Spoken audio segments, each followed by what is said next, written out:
The Jackson City Gang ruled the Colorado Territory with iron and lead, terrorizing every saloon from Denver to Durango.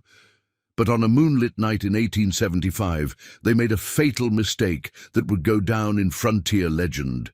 They decided to bully Sarah Mitchell at the Silver Dollar Saloon. What they couldn't see behind her graceful serving manners was the deadliest sharpshooter the Union Army ever produced. The woman they called Shadow, because her targets never saw the shot coming. Before we jump back in, tell us where you're tuning in from, and if this story touches you, make sure you're subscribed, because tomorrow I've saved something extra special for you. The Silver Dollar Saloon gleamed like a jewel in the dusty streets of Promise Springs, Colorado Territory. Its polished windows and freshly painted exterior stood as a testament to Eleanor Wade's determination to run a respectable establishment, even as the town around it grew increasingly wild with the silver boom. Inside, Sarah Mitchell moved with practiced grace between the tables, her movements precise and deliberate as she served drinks to the evening crowd. To anyone watching, she appeared to be just another saloon girl, albeit one whose quiet dignity set her apart from the usual fare. Her dark hair was neatly pinned back, her dress modest but well kept, and her manner unfailingly polite. But Sarah never stopped watching back, cataloguing every patron, every movement, every potential threat with the same attention to detail that had once made her legendary in a very different world. She caught the glint of gunmetal at the bar. The third time this week, she'd spotted members of the Jackson City Gang lingering in the saloon. Different men, same arrogant swagger, same notorious reputation for violence. They were getting bolder. In the back office, Eleanor Wade reviewed the week's receipts, her fingers tracing worried lines across the ledger. "They're back again," she said as Sarah entered with a fresh pot of coffee, not looking up from her books. "Fourth time this week." "Fifth," Sarah corrected softly, pouring them both a cup. "There was another one at breakfast. Young gun, nervous trigger finger, keeps his holster too loose." She settled into the chair across from Eleanor's desk with fluid grace that belied her serving dress. "They're establishing patterns, testing reactions, Sheriff Miller's patrols, business hours, staff routines." Eleanor looked up, her eyes meeting Sarah's. "They'll make their move soon, won't they?" Sarah allowed herself a small smile. "We could sell," she suggested, though her tone made it clear she already knew Eleanor's answer. The offer from the Jackson City Gang's frontman had been generous, well above market value for the Silver Dollar. "It's not about the saloon." Eleanor's voice carried an edge of steel beneath her refined manner. The Silver Dollar had been in her family since Promise Springs was nothing but a few tents and dreams of silver strikes. Thomas Jackson has bought or intimidated his way into controlling every business along Central Avenue. This is the last one he needs for whatever he's planning. Their conversation was interrupted by the sound of spurs on the saloon's wooden floor. Not the usual jingle of working cowboys, but the deliberate click of men who wanted to be heard coming. Sarah moved to the office door, her stance casual, but her mind calculating distances, angles, potential cover. Through the gap, she could see 3 men approaching the bar. She recognized the leader from wanted posters, Thomas Jackson himself, a man who'd transformed a small-time protection racket into a criminal empire spanning 3 territories. Never convicted, always untouchable, his veneer of legitimate business dealings hiding something far darker. "Stay here," Sarah told Eleanor, her voice carrying the same quiet authority that had once commanded sharpshooter units in the Union Army. "Whatever happens, whatever you hear, stay in this office." She stepped into the main room just as Jackson reached the bar, his 2 companions, hard-eyed men with gun calluses and quick trigger fingers, flanking their boss with practiced precision. The evening crowd had grown suddenly quiet, regular, Patrons sensing the tension in the air. "Miss Mitchell," Jackson called out, his voice carrying the false charm of a practiced predator. "Lovely evening for a drink, isn't it?" "We're closed, Mr. Jackson." Sarah's tone was pleasant, non-confrontational, just another saloon girl uncomfortable with rough company. She noted how his men subtly spread out, trying to flank her position. Amateur move. They were telegraphing their intentions to anyone trained to see it. "Now that's exactly what I wanted to discuss," Jackson replied, removing his hat with theatrical courtesy. "The closing of this fine establishment, or rather, its potential new management." Sarah maintained her carefully crafted facade as Jackson draped his coat over a bar stool, every movement calculated to draw attention to his fine tailoring and obvious wealth. His men positioned themselves near the exits, their hands never far from their holsters. "My associate made a generous offer," Jackson continued, helping himself to an expensive bottle of bourbon from behind the bar. "Well above market value, because I respect what Miss Wade has built here." His voice hardened slightly as he poured himself a drink. "But that offer won't last forever." Sarah wrapped her arms around her serving tray, projecting the image of intimidated vulnerability. Let them think they were dealing with a simple saloon girl. Let them underestimate her. It's what she'd been training them to do for weeks. "Miss Wade has already declined your offer, Mr. Jackson. The Silver Dollar isn't for sale." Jackson's smile remained, but his eyes turned cold. "Things change, Miss Mitchell. Progress comes whether we want it or not. Smart folks adapt." He took a deliberate sip of bourbon. Others, well, they tend to get left behind, sometimes tragically. Through her carefully maintained mask of fear, Sarah analyzed every detail. The way Jackson's right-hand man favored, his left side, an old injury affecting his draw. How the younger gun kept glancing at his boss before making any move, uncertain, looking for approval. Most telling was Jackson himself, his carefully constructed facade of civilization hiding. Something more calculated. "Are you threatening us, Mr. Jackson?" Sarah allowed a tremor to enter her voice, feeding their assumptions. "Threatening?" Jackson spread his hands in a gesture of innocence. "I'm offering a way forward, $5,000 in cash, because I'm a businessman who appreciates other business people." His smile turned predatory, but business, like time, waits for no one. Sarah noticed how the saloon had emptied, regular patrons slipping away at the first sign of trouble. Smart folks, knowing what was coming, she counted weapons, analyzed positions, noted how Jackson's men carried themselves. Everything told her these weren't just ordinary bandits.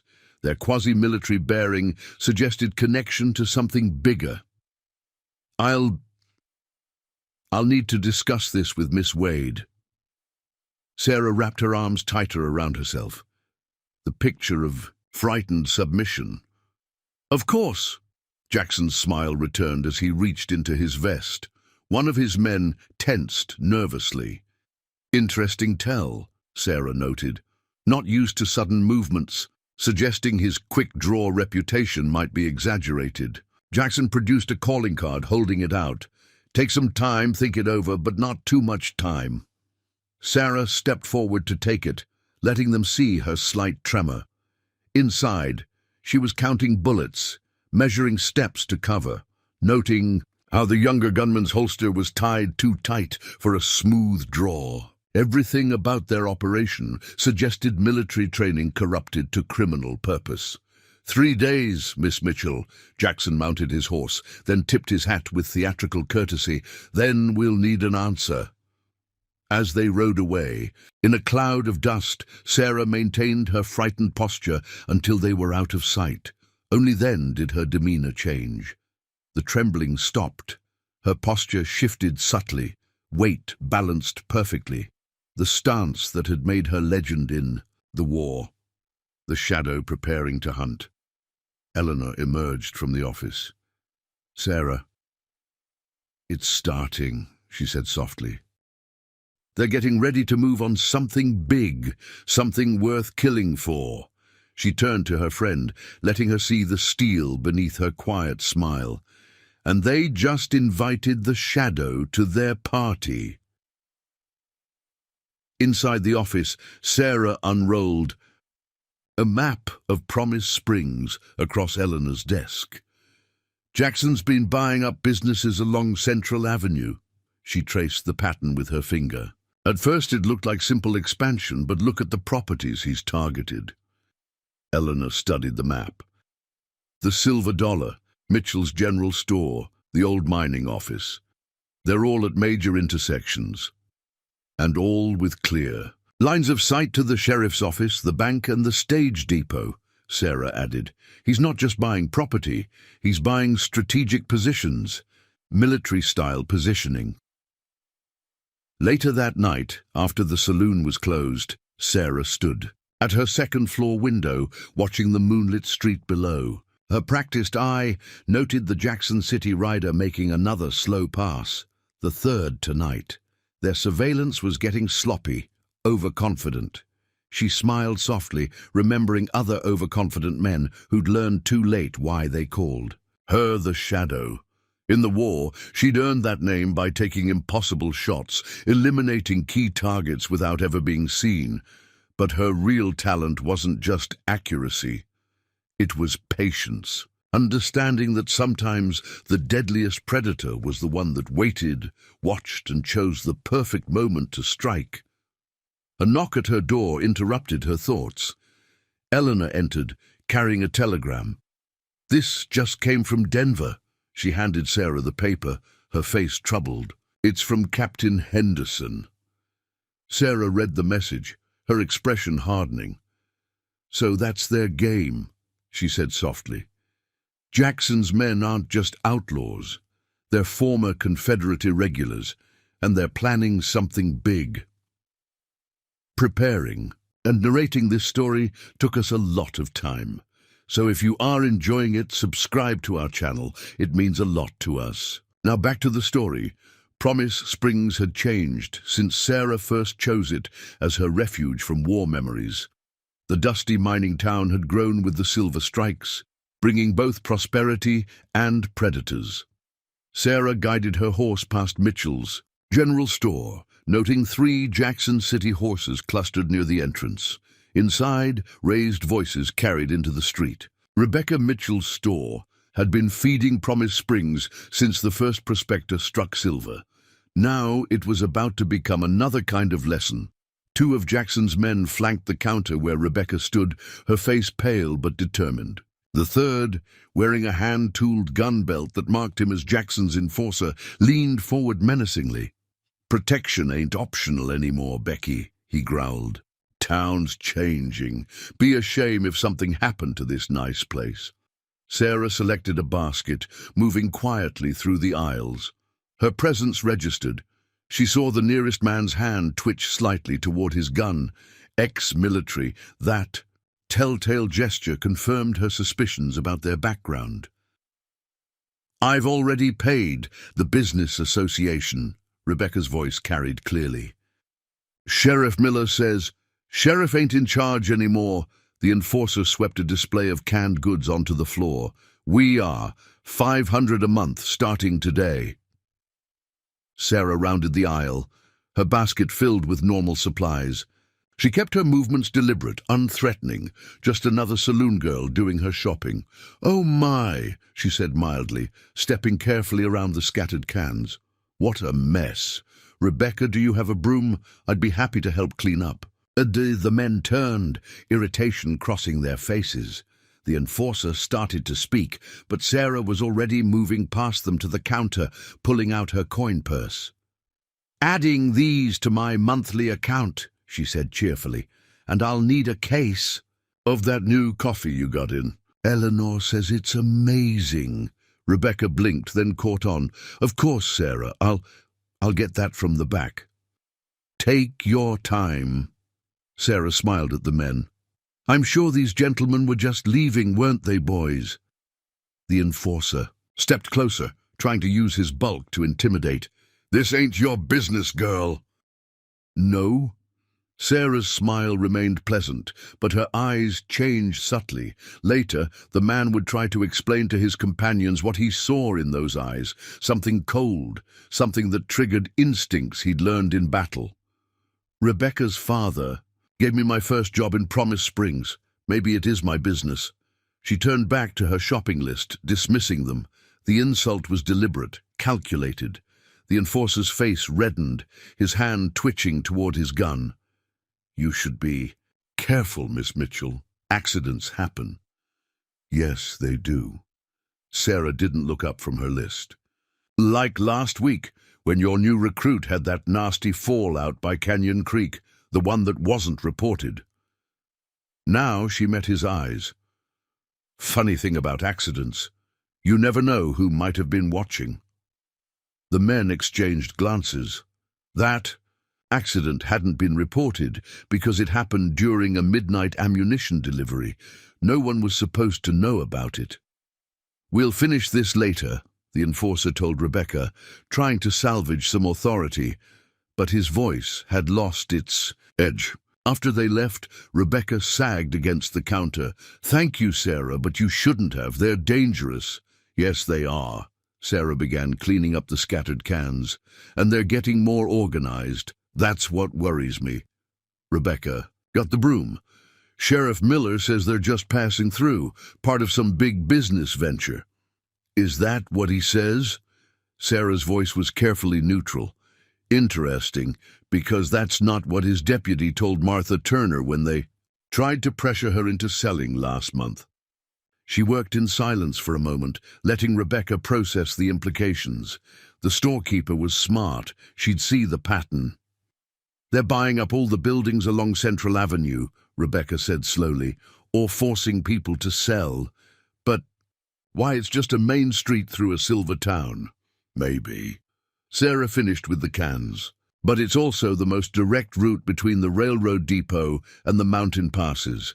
Lots of empty space, no clear lines of sight in some spots. Perfect for moving things that need to stay hidden. Rebecca's eyes widened. I think, Sarah interrupted gently, that you should visit your sister in Denver just for a week or two. I can't leave the store. Sarah's voice was soft but carried absolute authority. Please, things are about to change in Promise Springs. When they do, it's better if certain people aren't around to see it. Outside, Sarah loaded her supplies into her wagon. Her keen eyes spotted two of Jackson's men trying to shadow her discreetly. Amateur surveillance. They were telegraphing their movements to anyone trained to look. A paperboy delivered the latest edition of the Promise Springs Gazette. The headline caught her attention. Railroad company announces new silver transport routes. Sarah smiled slightly. The pieces were falling into place. Jackson's organization was getting nervous, pushing harder, which meant they had a deadline. Something big was coming. She drove to the outskirts of town, pulling onto a quiet overlook. From here, she could see Central Avenue stretching toward the mountain passes. 10 years ago, she'd been investigating Confederate guerrilla units that used mining companies as cover for arms trafficking. The trail had led to Colorado before her superiors suddenly shut down the operation. Now Jackson's gang was buying up property along the same route. Her hand unconsciously touched the hidden pocket in her dress where she kept her old sharpshooter's medal, a reminder of who she really was and what she was capable of. Dr. Thomas Bennett's clinic sat on the Bartip edge of Promise Springs, a modern brick building that seemed out of place among the wooden structures of the frontier town. As Sarah tied her horse to the hitching post, she noted 3 new Winchester rifles mounted discreetly by the windows, not the kind of security a small-town doctor typically needed. She found Bennett in his office, reviewing patient files. By lamplight, the dark circles under his eyes spoke of sleepless nights. "Miss Mitchell," he said, closing his ledger quickly, "your monthly check of medical supplies isn't due until next week." "The new security is interesting," Sarah observed, settling into a chair. Expecting trouble, Tom. Bennett glanced at his office door before speaking softly. 3 of Jackson's men came in last night. Gunshot wounds. Said it was a hunting accident. He ran a hand through his graying hair. Thing is, the wounds were from military-grade rifles, not hunting pieces. Sarah kept her expression neutral. Hunting accident. That's what Sheriff Miller's report says. But I saw the damage. Bennett leaned forward. Sarah, these were professional hits, through-and-through wounds calculated to disable without killing. He lowered his voice further. Someone sending messages, someone who knows exactly what they're doing. Before Sarah could respond, heavy boots thundered down the clinic's hallway. 2 of Jackson's enforcers burst in, the same ones from Mitchell's store. The larger one jabbed a finger at Bennett. Those records you were looking at, hand them over, now. Sarah remained seated, seemingly forgotten in the corner. She watched Bennett stand, noting how his hand moved toward his desk drawer. Former army surgeon, he'd have a weapon within reach. Patient records are confidential, Bennett said firmly. You know that. The second enforcer drew his Colt. Amateur move, threatening instead of acting. Sarah catalogued his weaknesses automatically. Weight too far forward, grip too tight, eyes focusing on his target instead of scanning for other threats. Confidential doesn't apply anymore, Doc, the enforcer said. Boss wants those files and what exactly does your boss want with private medical records? Sarah's voice cut through the tension. She hadn't moved from her chair, but something in her tone made both men turn. Stay out of this, Miss Mitchell, the armed one warned. This ain't your business. No, Sarah smiled slightly. Tell me, did Jackson send you for all of Dr. Bennett's files, or just the ones about last night's hunting accident? The enforcers exchanged glances. The larger one stepped toward her. You need to leave, now. Actually, Sarah rose smoothly, her movement making both men instinctively step back. I think you need to deliver a message to Jackson. Tell him if he wants to clean up his messes, he should teach his men better weapons discipline. 3 wounded by friendly fire? That's sloppy. The armed enforcer raised his Colt. How did you... The same way I know about the ammunition shipment coming in tonight. Sarah's voice turned cold. The same way I know why you're really buying up property along Central Avenue. Her eyes fixed on them with predatory intensity. The same way I know about the deal with the railroad agents. Both men went pale. That information was compartmentalized. Nobody outside Jackson's inner circle should know about it. Who are you? The larger one demanded. Just a saloon girl. Sarah moved toward the door, her stride casual but her path taking her inside their reaction zones. 4 now, but you tell Jackson something's changed in his operation. Someone's watching, someone who knows how to look. She paused at the door. Oh, and boys, next time you pull a gun in a doctor's office. She nodded toward Bennett's desk. Check if the target is the only one armed. After she left, the enforcers found Bennett calmly holding a Spencer, repeating rifle under his desk. They left without the files. Sarah drove her wagon along Central Avenue, her mind processing the encounter. The enforcer's reaction confirmed her suspicions. Jackson was running professional operations using the clinic to treat any accidents that occurred. But the operation was bigger than just guns. The property purchases, the railroad connections, the military-grade weapons, it all pointed to something larger. Her hand brushed against the hidden compartment in her dress where she kept her old Sharpshooter's medal and a telegram from Captain Henderson. The pieces were falling into place. The same patterns she'd seen during the war were emerging in Promise Springs. She found Eleanor on the Silver Dollar's porch, watching the sunset. They followed you from town, she said quietly. 2 riders, keeping their distance. They're getting bolder. Sarah studied the street with practiced eyes. Did Sheriff Miller stop by? Asked about our plans for the saloon. Seemed mighty interested in whether we were considering Jackson's offer. Of course he did. Sarah smiled grimly. The game was progressing exactly as she'd predicted. Jackson's organization was getting nervous, pushing harder, which meant they had a deadline. Something big was coming. The Silver Dollar Saloon hummed. With evening activity, as Sarah moved between tables with practiced grace. Through the seemingly routine movements of serving drinks, her trained eye catalogued every detail of Jackson's operation. 3 new faces at the bar, ex-military based on their posture, trying too hard to look like common drifters. A messenger boy delivering a note to Jackson's enforcer. The subtle exchange of hand signals between lookouts positioned near the exits. Another round for our friends, Jackson's voice carried across the saloon as he gestured toward the bar. He'd been holding court all evening, playing the role of generous local businessman, but Sarah noted how his eyes constantly scanned the room, how his left hand never strayed far from his gun. As she approached with the drinks, she caught fragments of conversation, railroad schedule, security arrangements. Timing has to be perfect. They grew quiet as she served them, underestimating her as everyone did. The perfect cover. Who would suspect a simple saloon girl of understanding? Military operations? Thank you, Miss Mitchell, Jackson said with exaggerated courtesy. Your service is, as always, impeccable. His smile didn't reach his eyes. Have you had a chance to discuss our business proposition with Miss Wade? She's considering it. Mr. Jackson. Sarah kept her voice appropriately deferential, even as she noted the new calluses on his trigger finger. He'd been practicing, preparing for something. Good, good.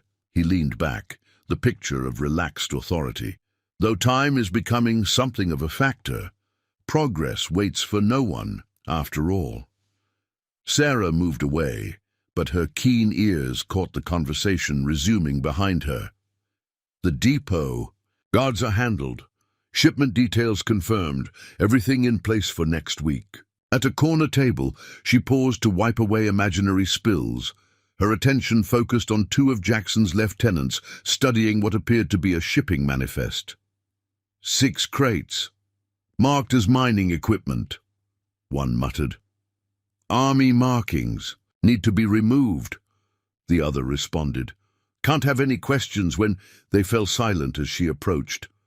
Amateurs. In the war, she'd learned more intelligence from what men didn't say than what they did. Later that night, after the last patrons had stumbled out, Sarah stood in her second-floor room, recording her observations in a hidden journal. The pieces were forming a clear pattern. Jackson wasn't just running guns. He was planning something bigger, something that required military precision and railroad cooperation. A soft knock interrupted her thoughts. Eleanor entered, carrying a telegram. Just arrived from Denver, she whispered, handing Sarah the paper. Had to bribe the telegraph operator extra to keep it quiet. Sarah read the message, her expression hardening. Confirmed. Stop Jackson connected to missing Army shipments. Stop former Confederate Colonel Thomas Blackwood. Stop operating under alias. Stop planning major operation. Stop exercise. Extreme caution. Stop Captain Henderson. Blackwood, Sarah whispered. The name triggered memories of battlefield reports, a brilliant but ruthless Confederate commander known for elaborate strategic operations. So that's who Jackson really is. You knew him during the war? Knew of him. Sarah moved to the window, watching Jackson's men patrolling the street below. He specialized in complex operations, using civilian businesses as cover for military strikes. But this is bigger than his usual schemes. She spread out a map of the territory, pointing to Promise Springs' position. We're at the intersection of 3 major rail lines. The silver shipments provide perfect cover for moving other cargo, and with the businesses he's bought, he has control of every strategic position in town, Eleanor finished, understanding dawning in her eyes. Almost every position, Sarah corrected. "He still needs the silver dollar. From our second floor you can see every approach to the bank and railroad depot. Perfect position for—" She trailed off as movement in the street caught her eye. A rider was approaching at a gallop. One of Jackson's men, but his usual disciplined posture was replaced by obvious panic. "Something's wrong," Sarah murmured, watching the man dismount clumsily outside Jackson's office. "They're breaking pattern." Within minutes, more riders arrived. Through her window, Sarah could see unusual activity around Jackson's headquarters. Lights burned late into the night, messages were dispatched at irregular intervals, and the usual disciplined guard rotation fell into disarray. "They're spooked," she told Eleanor. "Something's disrupted their timeline." "Isn't that good news?" "No." Sarah's expression was grim. "Spooked men make mistakes, and Blackwood was never one to let plans fall apart. He'll accelerate whatever he's planning, take bigger risks." She touched her old sharpshooter's medal, a habit from her war days. "The question is, do we let him proceed and catch him in the act, or force his hand now?" Before Eleanor could respond, gunshots echoed from the direction of the railroad depot. Sarah was already moving, pulling a Winchester rifle from its hidden compartment in her wardrobe. "Sarah," Eleanor called after her, "what are you going to do?" Sarah checked the rifle's action with practiced efficiency. "I'm going to do what the shadow does best," she said softly. "Watch, wait, and be ready when they show their hand." The pre-dawn air carried a biting chill as Sarah moved silently through the shadows of Promise Springs. The gunshots at the railroad depot had been just the beginning. Now the night echoed with shouts, running feet, and the occasional crash of breaking glass. Jackson's men were moving with purpose, but their usual discipline had fractured. She made her way to higher ground, climbing the bell tower of the old church that overlooked the depot. The worn steps were familiar.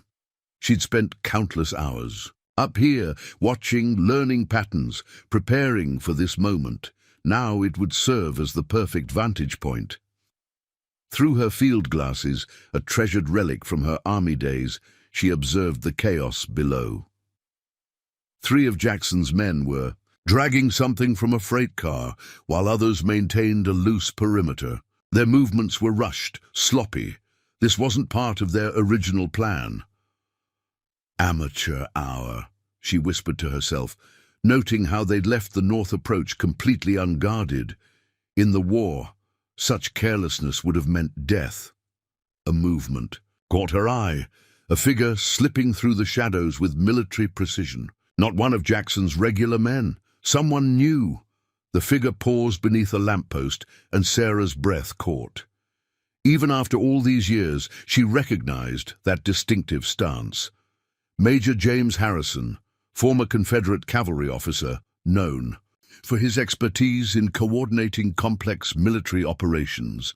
If he was here— "This is bigger than we thought," she murmured, watching Harrison direct Jackson's men with subtle hand signals.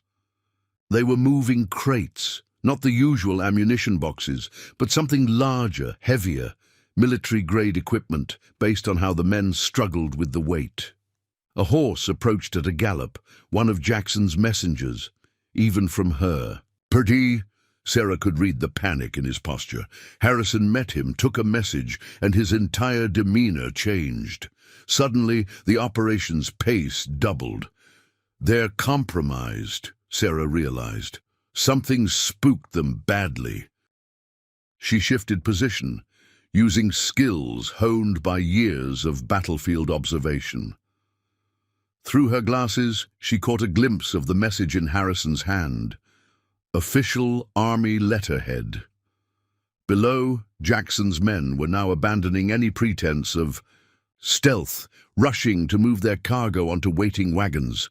A new figure emerged from the depot office, Jackson himself, but his usual composed manner had vanished. He gestured sharply, pointing toward the mountains. Sarah recognized the emergency evacuation pattern from her war days. They were cutting their losses, preparing to run. But something wasn't right. Jackson's reaction was too extreme for a simple plan gone wrong. Sarah watched him grab Harrison's arm, pointing urgently at the message. Both men's faces showed real fear. A soft scuff behind her made Sarah freeze. Years of combat instinct took over as she rolled silently to one side, just as a knife slashed through the space where she'd been. Her attacker, one of Jackson's new men, cursed in surprise. Sarah moved with fluid grace, using the confined space of the bell tower to her advantage. The man was good, she noted clinically, watching him adjust his stance. Military trained, probably cavalry based on his balance, but he'd made a critical mistake. He'd assumed she was just another frontier woman who'd stumbled onto their operation. "Nothing personal, ma'am," he growled, advancing with his knife. "But we can't have any witnesses." Sarah's smile was cold in the darkness. "You're holding that blade wrong," she said softly. "Cavalry teaches a reversed grip for close quarters. Infantry prefers it forward, better for precise work." The man's eyes widened as understanding dawned, but it was too late. Sarah moved with the same deadly efficiency that had made her legendary during the war. 3 seconds later, he was unconscious, bound with his own belt. "Amateur," she murmured, checking to ensure her field glasses hadn't been damaged in the brief struggle. Below, the operation was reaching a crescendo of activity. More wagons arrived, and Sarah noted they all bore the logo of the Western Mining Company, the same front Jackson had used to purchase properties along Central Avenue. A glint of metal caught her eye. In their haste, Jackson's men had dropped one of their crates. Its contents spilled across the depot platform, not guns or ammunition, but something that made Sarah's blood run cold. Military telegraph equipment, sophisticated coding machines, and maps marked with army fort locations across the territory. "My God," she whispered, "they're not just running guns, they're planning to compromise the entire frontier defense network." Through her glasses, she studied the maps they were hastily gathering up. Red marks indicated key telegraph stations, military outposts, and railroad junctions. This wasn't just an ambitious criminal operation, it was the groundwork for something much worse. Sarah checked her pocket watch. Dawn was approaching, and with it the regular army patrol from Fort Collins would make their rounds. Jackson's men were running out of time, and they knew it. Their movements became more frantic, less controlled. "Take the wagons through Canyon Pass," she heard Harrison ordering. "We'll regroup at the old mission and find out who talked. Someone warned the army about the shipment." Sarah smiled grimly in the darkness. Captain Henderson's network was still effective, even after all these years. Her old commanding officer had never stopped watching for signs of Confederate guerrilla operations, just as she had never stopped preparing for this moment. The sun crept over the mountains as Sarah made her way through Promise Springs' awakening streets. The town was buzzing with whispered conversations about the night's disturbance, but she noted how Jackson's men were conspicuously absent from their usual posts. Only the smartest predators changed their patterns when they felt hunted. She entered the Silver Dollar through the back door, finding Eleanor waiting with coffee and a worried expression. "There's talk about shots at the depot," she said, pouring a cup, "and Martha Turner swears she saw wagons heading toward Canyon Pass before dawn." "6 wagons, Sarah confirmed, accepting the coffee, all marked as Western Mining Company property, but they weren't carrying silver. She placed her field glasses on the table and withdrew a folded paper from her dress, the fragment of map she'd managed to sketch during her bell tower observations. "Military telegraph stations," she explained, pointing to the marked locations. "Army supply routes, railroad security schedules. They're not just planning a robbery, Eleanor. They're setting up for something bigger." "But what could they possibly—" A knock at the back door interrupted them. Dr. Bennett entered hurriedly, his medical bag in hand, but his expression suggesting he wasn't there for medical reasons. "You were right," he said without preamble, placing a stack of papers on the table. "I went through the records those men wanted yesterday. Every hunting accident over the past month matches military wound patterns. But look at this." He spread out several documents, pointing to specific entries. These men weren't just shot. They were systematically disabled. Wounds calculated to incapacitate without killing, exactly like Confederate interrogation tactics, Sarah finished grimly. They're eliminating potential threats but keeping them alive for questioning. She studied the medical records, her trained eye noting patterns that confirmed her worst suspicions. "There's more," Bennett lowered his voice.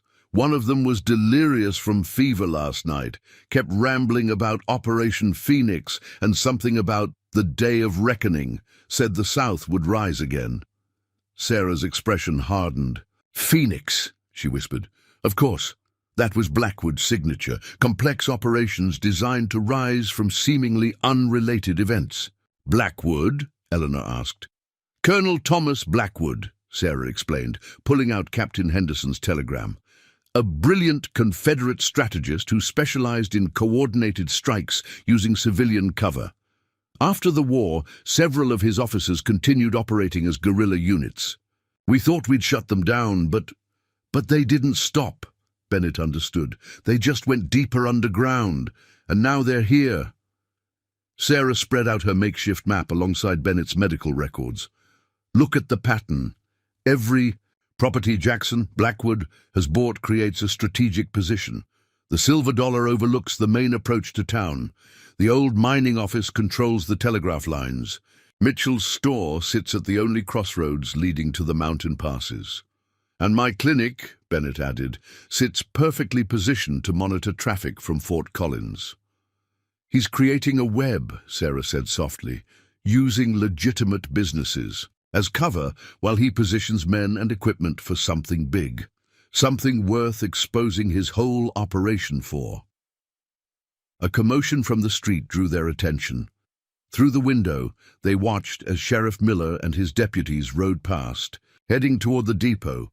The law was finally responding to last night's disturbance, hours too late to matter. "The sheriff's involved," Eleanor stated, not asking. "Of course he is." Sarah's voice carried quiet certainty. "You don't run an operation this size without official cooperation. The question is, does he know what he's really involved in?" She moved to the window, watching the street with practiced vigilance. Henderson's telegram mentioned missing army shipments, but what we saw last night wasn't just weapons, it was communication equipment, coded maps, military intelligence. "They're not just arming themselves. They're gathering information," Bennett finished. "Everything they'd need to coordinate multiple strikes across the territory." Sarah nodded grimly. The South's last great offensive never really ended. It just went quiet, waiting for the right moment. And now, she gestured to the evidence, spread across the table. "Phoenix rises." "What do we do?" Eleanor asked. Before Sarah could respond, the door burst open. Rebecca Mitchell rushed in, her face pale. "Sarah, they're coming. Jackson's men, they're gathering at the store, more than usual, and they're armed for war." Sarah moved with fluid grace to her hidden rifle. "How many?" "At least 10, with more arriving. They're not even trying to be subtle anymore." "Because they don't need to be." Sarah checked her weapon with practiced efficiency. "Their timeline's been compromised. Whatever they're planning, they're going to accelerate it." She turned to Eleanor. "Get word to Henderson's men in Denver. Tell them Operation Phoenix is active. Bennett, start preparing your clinic. I have. Aveling will need it soon. Rebecca, get everyone off the streets who isn't directly involved. Things are about to get complicated in Promise Springs." The morning sun cast long shadows across Promise Springs' main street as Sarah watched. Jackson's men gather from her vantage point in the Silver Dollar's second-floor window. Through her field glasses, she counted 15 riders, more than she'd ever seen them deploy at once. Their usual pretense of being simple outlaws had vanished, replaced by military precision in their movements. "They're dividing into tactical units," she murmured, noting how they naturally fell into three-man teams. Standard Confederate cavalry formation for urban operations. Each team positioned themselves at strategic points along Central Avenue, establishing clear fields of fire and overlapping coverage. Movement at the end of the street caught her attention. A black carriage approached, flanked by 4 riders. Even from a distance, Sarah recognized the military bearing of the escort. The carriage stopped outside Jackson's office, and her breath caught as the passenger emerged. "Major Harrison," she whispered, watching the former Confederate officer survey the street. His presence confirmed her worst fears. This wasn't just another criminal operation. This was the culmination of years of planning. "More men gathering at the depot," Eleanor reported, returning from her own reconnaissance. "They're unloading crates from a hidden compartment in one of the freight cars. Military uniforms by the look of them." Sarah nodded grimly. "They're preparing to mobilize. Whatever Phoenix is, it's happening soon." She moved away from the window, checking her hidden weapons with practiced efficiency. A Winchester rifle, a Colt Peacemaker, and her most prized possession, a custom-made sharpshooting rifle that had served her through the war. "The telegraph office is suddenly closed," Bennett added, entering through the back door. "Operator says the lines are down for maintenance." And I counted 6 men watching the trails to Fort Collins. "Isolating the town," Sarah confirmed. "Standard first step in a coordinated takeover. Cut communication, control movement, establish dominance over key positions." She smiled coldly. Blackwood always did favor the classics. A knock at the doctor made them all tense, but it was Rebecca Mitchell slipping in quietly. "Sarah, they're searching buildings along Central Avenue, going door to door with some kind of list." "Looking for potential threats," Sarah explained. "Anyone with military background, anyone who might recognize what's really happening." She turned to Bennett. "Those medical records they wanted, they're identifying veterans in town, aren't they?" Bennett's face showed understanding. "Every patient form asks about military service, standard practice, but now they have a list of everyone who might recognize military operations and raise an alarm." Sarah moved to the window again, watching Jackson's men methodically working their way down the street. "They're being thorough, professional." Through her glasses, she spotted Jackson himself emerging from his office with Major Harrison. Their conversation seemed heated, with Jackson gesturing adamantly while Harrison maintained rigid military posture. "They're arguing about timing," Sarah observed. "Harrison wants to move now, while Jackson, Blackwood, wants to stick to the original plan." She focused on their hand gestures, reading the subtle signals that gave away their true meaning. "Sarah," Eleanor's voice carried urgency, "3 men approaching the front door." "Right on schedule," Sarah replied calmly. "Everyone remember your roles. We're just simple business folks, concerned about all this unusual activity." The door opened, revealing one of Jackson's lieutenants, the one Sarah had marked as ex-cavalry. From his bearing, 2 others flanked him, hands resting casually on their weapons. "Miss Wade," the lieutenant's tone was professionally cordial. "We're conducting a security check of all businesses along Central Avenue. Recent criminal activity has Mr. Jackson concerned for everyone's safety." "How thoughtful of him," Eleanor matched his false courtesy, "though I don't recall the sheriff authorizing private security patrols." "Sheriff Miller has graciously allowed us to assist in maintaining order." His eyes scanned the room, noting exits and positions with military precision. "We'll need to check your guest registry. Standard procedure." Sarah maintained her carefully crafted persona of the simple saloon girl, but her mind was calculating distances, angles, potential cover. She noted how the men positioned themselves, 2 by the door, 1 moving to flank, standard room clearing technique. "Of course," Eleanor retrieved the registry. though I'm not sure how much help it will be. Mostly regular customers, cowboys, miners. The lieutenant flipped through the pages, paying special attention to recent entries. Sarah watched his eyes linger on certain names, confirming her suspicion about their list of veterans. "Miss Mitchell," he turned to Sarah, "I understand you served drinks to some travelers last night. Any unusual conversations? Anyone asking? Suspicious questions?" "Just the usual talk." Sarah kept her voice casual. "Silver prices, cattle routes, the weather."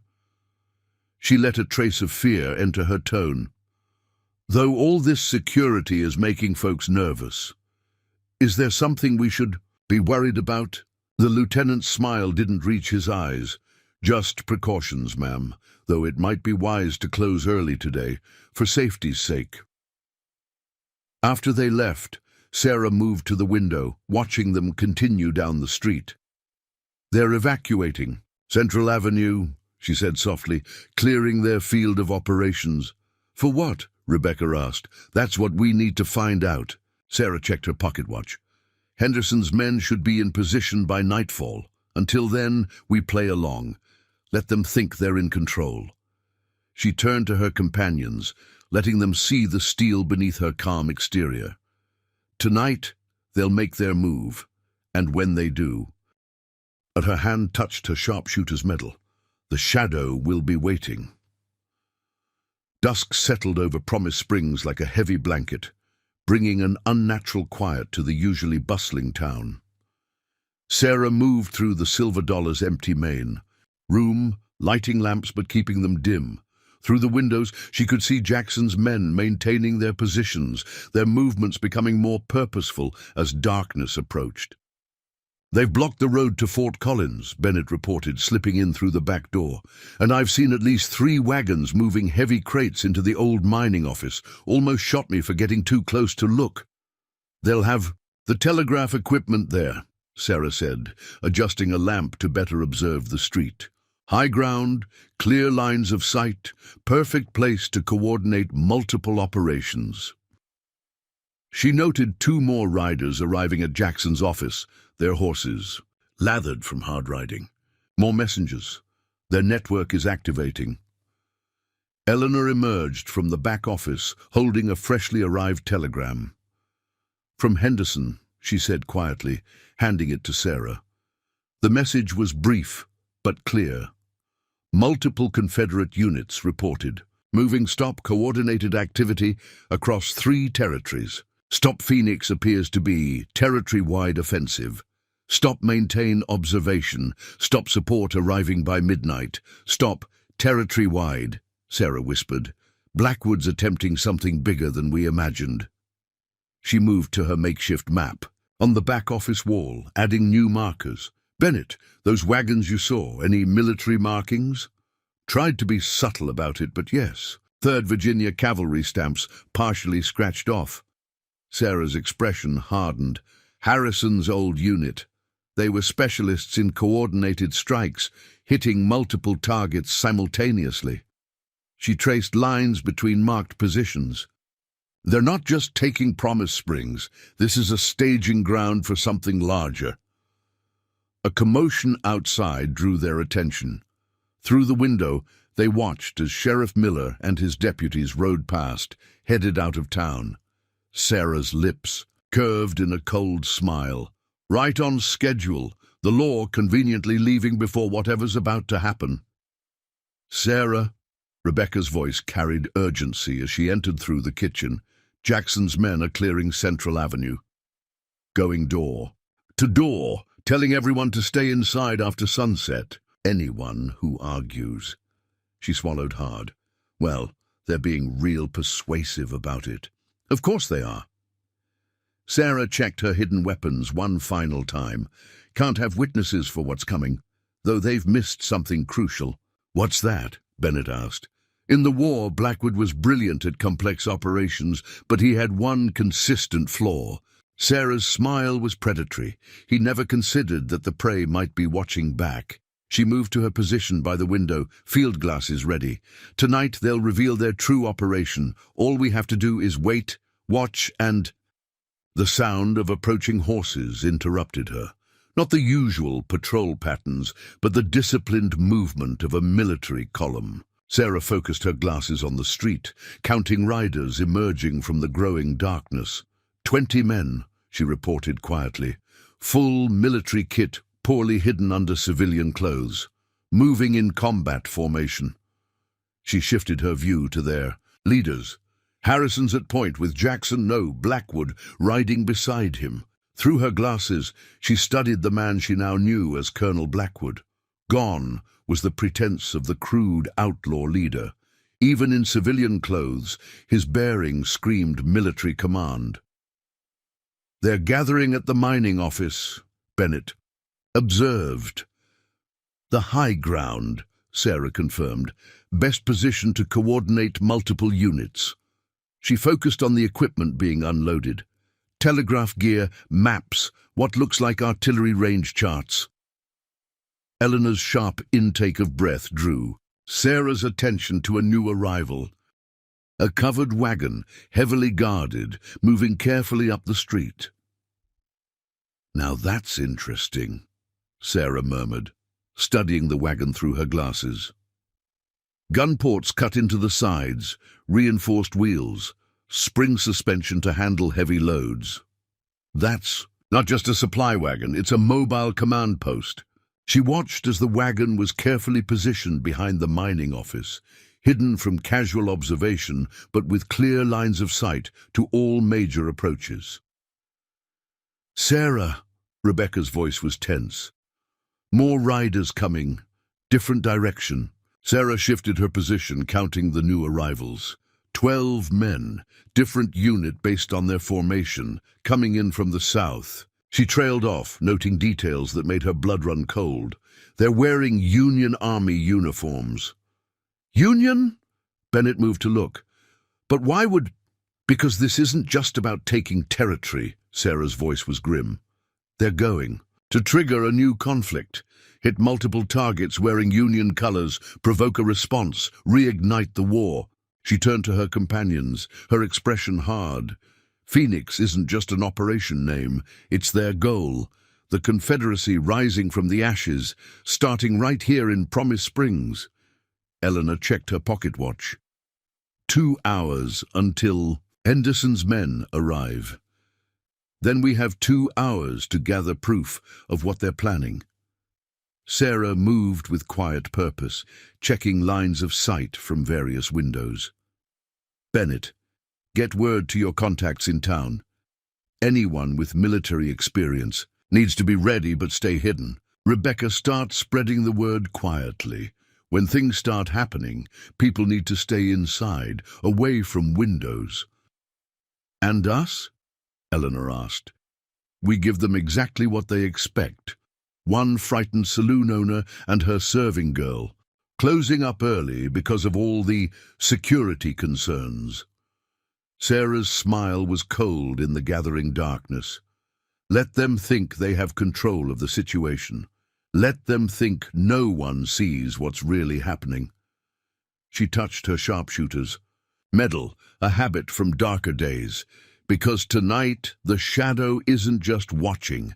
Tonight we hunt." As night settled over Promise Springs, Sarah observed the growing activity from the Silver Dollar's darkened second floor.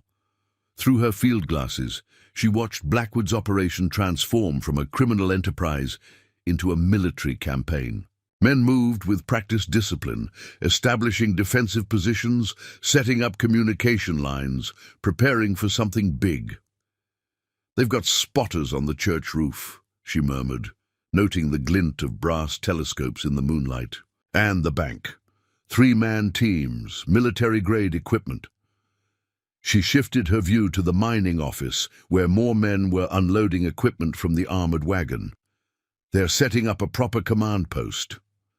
Through the back door, Bennett slipped in quietly. "Sarah, something's happening at the depot. They're moving more crates, but these are different, marked with red crosses like medical supplies."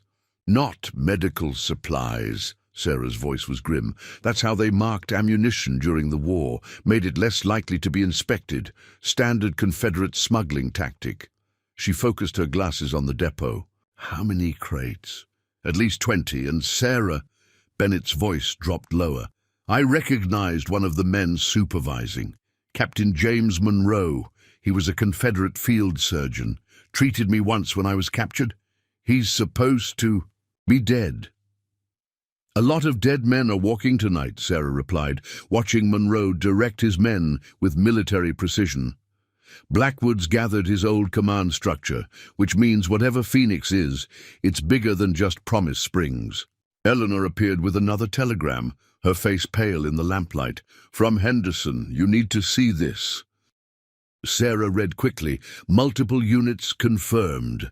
Stop simultaneous movements in 12 locations. Stop Army payroll trains targeted. Stop territorial capital threatened. Stop maintain position. Stop reinforcements delayed. Stop 12 locations. Sarah whispered.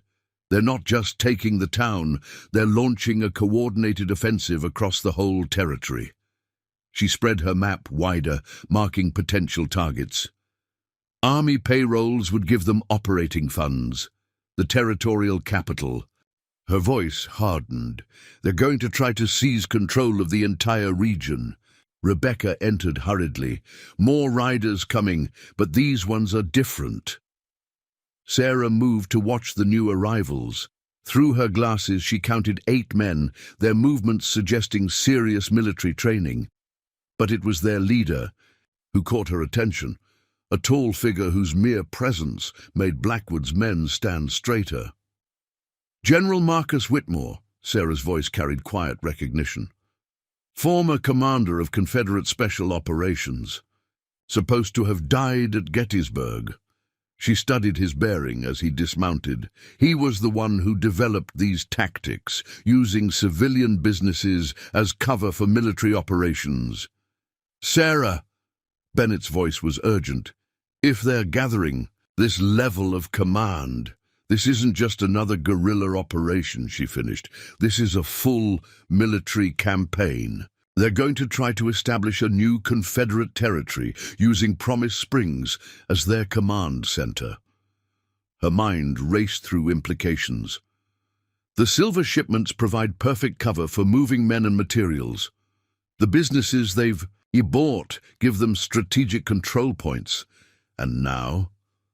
She was interrupted by the sound of breaking glass from the street. Through her window, she watched as Jackson's men, now openly wearing Confederate insignias, began systematically clearing buildings along Central Avenue. They're dropping the pretense, she observed, moving to full military control of the town. She focused her glasses on the mining office, where Whitmore and Blackwood were studying maps spread across a makeshift command table. They're coordinating with other units. Whatever they're planning starts tonight. We should warn people, Rebecca started, but Sarah shook her head. No one would believe the truth. Not in time. She checked her weapons with practiced efficiency. Besides, warning them would just create panic, give away that someone knows what's really happening. Then what do we do? Eleanor asked. Sarah's smile was cold in the darkness. We give them exactly what they expect. You've already announced the Silver Dollar is closing early due to all the security concerns. I've played the frightened serving girl perfectly. Let them think they have complete control. Oh. She moved to her hidden compartment, retrieving her custom sharpshooting rifle. Because while they're watching the streets, planning their grand offensive, she checked the weapon with loving care. They've forgotten the most important lesson of the war. What's that? Bennett asked. Always watch the shadows, Sarah replied softly, because that's where the real hunters hide. Through her glasses, she watched as more men arrived, more equipment was positioned, more pieces of Blackwood's grand strategy fell into place. But they'd made one crucial mistake. They'd given her the perfect vantage point to observe everything. 2 hours until Henderson's men arrive. Eleanor checked her watch. Then we have 2 hours to gather enough evidence to prove what's really happening, Sarah replied. To show this isn't just another criminal operation, but the start of a new Confederate uprising. She touched her sharpshooter's medal, remembering darker days, harder choices. Tonight, the shadow doesn't just watch. Tonight, we remind them why some legends are best left undisturbed. The darkness in Promise Springs grew deeper as clouds obscured the moon, casting the town in shadows that seemed to hold secrets of their own. From her position in the Silver Dollar's second-floor window, Sarah's trained eye catalogued every movement, every change, every subtle shift in the operation unfolding below. Through her field glasses, she observed Blackwood's men transforming the quiet frontier town into a military staging ground with frightening efficiency. "They're setting up relay points," she murmured, watching men position signal lanterns at carefully measured intervals along the rooftops. Each placement was precise, following patterns she remembered all too well from her war days. Standard Confederate communication protocol for coordinated night operations. See how they're establishing clear lines of sight between each position. She shifted her view to the mining office, where General Whitmore stood beneath a newly placed lantern, directing the installation of telegraph equipment with crisp hand signals. His mere presence made Blackwood's men stand straighter, move with greater purpose. Even the way they carried themselves had changed, no longer affecting the loose swagger of outlaws, but displaying the disciplined bearing of soldiers preparing for battle. Bennett appeared silently at her side, his surgeon's training evident in his quiet movements. "More men arriving from the south," he reported in a low voice. "Third group tonight. They're wearing civilian clothes, but they're moving in military formation, infantry, by the look of their spacing." "Reinforcements," Sarah confirmed, counting the new arrivals through her glasses. Their attempted casualness couldn't hide their training from her experienced eye. Probably from other staging points. They're consolidating their forces here before. She stopped abruptly, focusing her glasses on something that made her breath catch. A wagon was being unloaded behind the mining office, its contents carefully hidden under canvas covers. But one corner had slipped, revealing boxes that made Sarah's blood run cold. "Well, that explains a lot," she said softly. "What is it?" "The ammunition crates they're unloading. Look at the markings." She handed Bennett the glasses, pointing to the partially exposed cargo.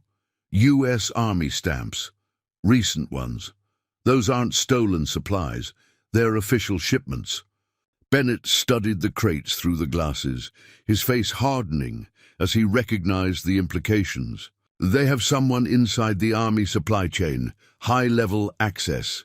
"More than one someone," Sarah's voice was grim. "You don't divert this much military hardware without significant cooperation. Multiple authorizations, official documentation, coordinated deliveries." She moved to her map spread across the back table, adding new markers with quick, precise movements. "That's how they've been operating so openly. They have protection from—" A sharp knock at the back door interrupted her analysis. They all tensed, hands moving toward weapons, but Eleanor's careful peek through the peephole revealed a breathless Rebecca. Eleanor quickly ushered her inside, where she leaned against the wall, catching her breath after her hurried journey through the darkened streets. "They're searching buildings again," she reported between deep breaths. "But it's different this time. They have lists, detailed ones, military records, telegraph office documents, bank records. They know everything about everyone in town, who served in the war, who has military training, who owns property, who has connections outside Promise Springs." Sarah nodded grimly. "Identifying potential threats and assets, standard procedure before a military takeover. They'll want to know who might resist, who might be useful, who needs to be eliminated quickly." She checked her pocket watch, noting the late hour. "They're accelerating their timeline. Something's made them nervous. Through the window, she watched as more men gathered around the command wagon, their movements sharp and purposeful.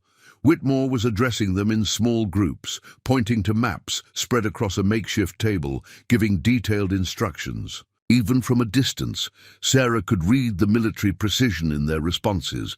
These weren't bandits playing at being soldiers. These were trained military men preparing for a coordinated campaign. "Sarah," Eleanor's voice carried urgency. As she approached with a telegram, "Another message from Henderson." Sarah read quickly, her expression growing darker with each coded line.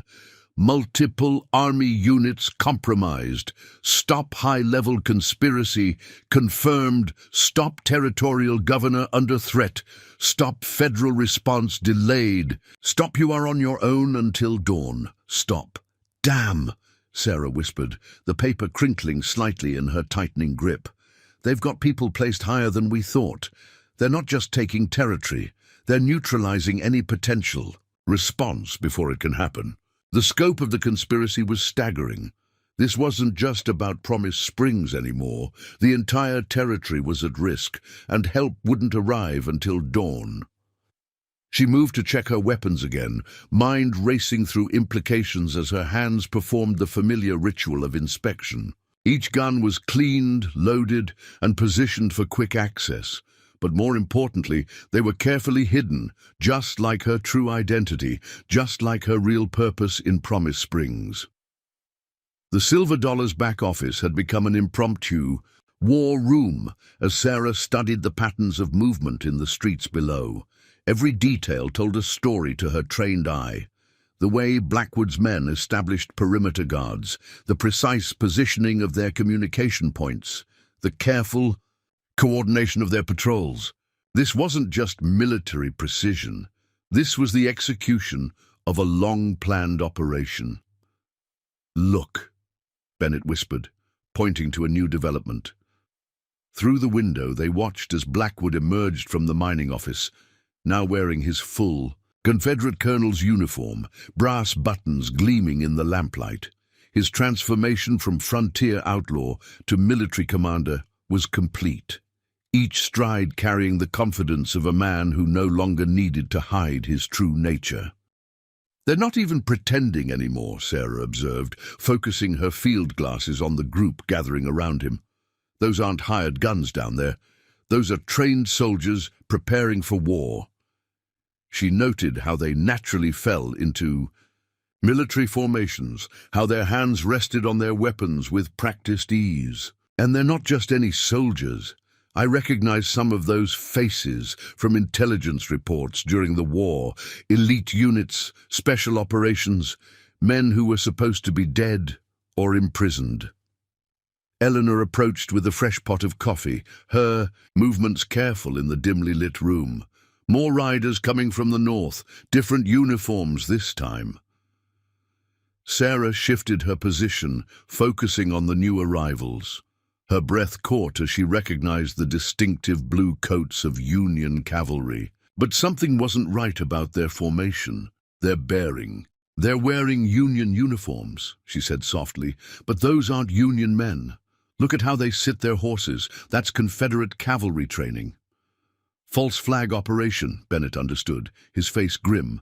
"They're going to make it look like the Union Army is attacking civilian targets," Sarah finished.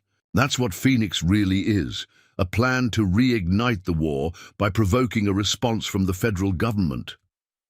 She spread her map wider, marking potential targets. "Promise. Springs is just the beginning.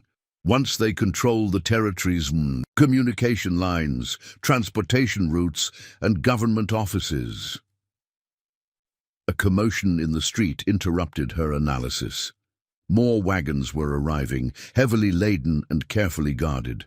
Through her glasses, Sarah studied their cargo as it was unloaded. "Artillery pieces," she reported.